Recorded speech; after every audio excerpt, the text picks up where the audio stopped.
రాష్ట్రంలో కాంగ్రెస్ పాలన 3 మర్డర్లు 6 అత్యాచారాలుగా సాగుతుంది. నల్గొండ జిల్లా వన్ టౌన్లో పోక్సో కేసు నమోదైంది.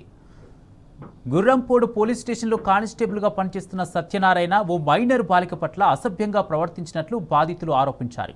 బాలిక తల్లిదండ్రుల ఫిర్యాదుతో కానిస్టేబుల్ సత్యనారాయణపై పోలీసులు పోక్సో కేసు నమోదు చేశారు.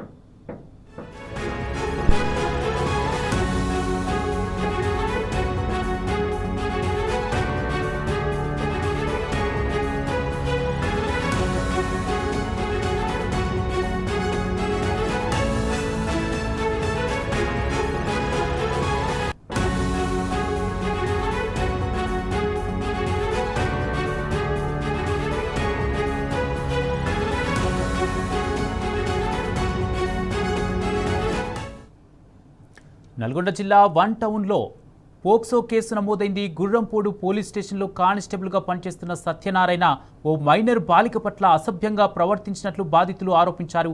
ఇదే అంశానికి సంబంధించి పూర్తి అప్డేట్స్ మా ప్రతినిధి రాము అందజేస్తారు. రాము, కుమార్, గుర్రంపోడు పోలీస్ స్టేషన్ లో కానిస్టేబుల్ గా పనిచేస్తున్న సత్యనారాయణ పైన Nalgonda one town police station లో పోక్సో కేసు నమోదైంది.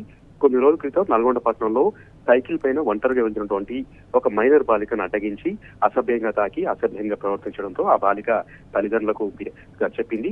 వెంటనే తల్లిదండ్రులు వన్ టౌన్ పోలీస్ స్టేషన్ కు వెళ్లి పోలీసులకు ఫిర్యాదు చేయగా పోలీసులు లోతుగా దర్యాప్తు చేశారు. సీసీ కెమెరాల ఆధారంగా అక్కడ ఉన్నటువంటి సాక్షుల ఆధారంగా లోతుగా దర్యాప్తు చేసి విచారణ చేసిన తర్వాత అతను నిజంగానే బాలిక పట్ల అసభ్యంగా ప్రవర్తించాడని నిర్ధారణ అయిన తర్వాత ఈ రోజు వన్ టౌన్ పోలీస్ స్టేషన్ లో పోక్సో కేసు నమోదు చేయడం జరిగింది. దీంతో పోలీస్ శాఖలో ఒక్కసారిగా కలకలం రేగింది. గతంలో నకరికల్ పోలీస్ స్టేషన్ లో కూడా ఇతను పనిచేశాడు. అక్కడ కూడా మహిళల పట్ల అసభ్యంగా ప్రవర్తించినటువంటి ఘటనలు చోటు చేసుకున్నాయి. అక్కడ 2 సార్లు కూడా సస్పెండ్ అంటూ కూడా పోలీస్ శాఖ చెప్తా ఉంది.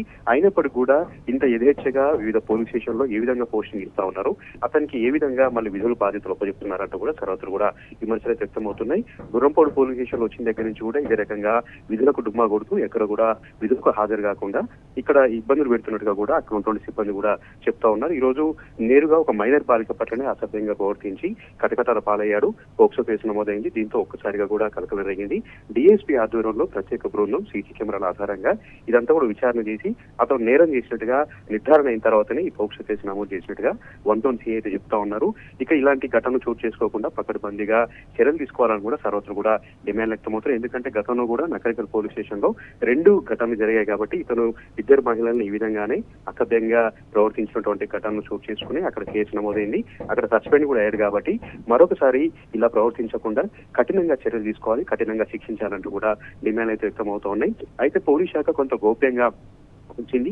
వారం రోజుల క్రితం ఈ ఘటన జరిగినట్టుగా తెలుస్తా ఉంది. అయినప్పటికీ కూడా ఈ వారం రోజుల పాటు కేసు నమోదు చేయకుండా కొంత గోప్యతగా ఉంచినట్టుగా కూడా అర్థమవుతోంది. నేరుగా ఎస్పీ కల్పించుకొని సీసీ కెమెరాల ఆధారంగా పూర్తిగా లోతుగా విచారణ చేసిన తర్వాత ఈ కేసు నమోదు చేసినట్టుగా ఏదైతే చెప్తా ఉన్నారు. మొత్తం మీద అయితే పోలీస్ శాఖలో కలకలం జరిగింది. పోక్సో కేసు ఒక కానిస్టేబుల్ పై నమోదు కావడంతో సర్వత్ర కూడా చర్చాంశమైంది. Kumar, right, thank you Ramu.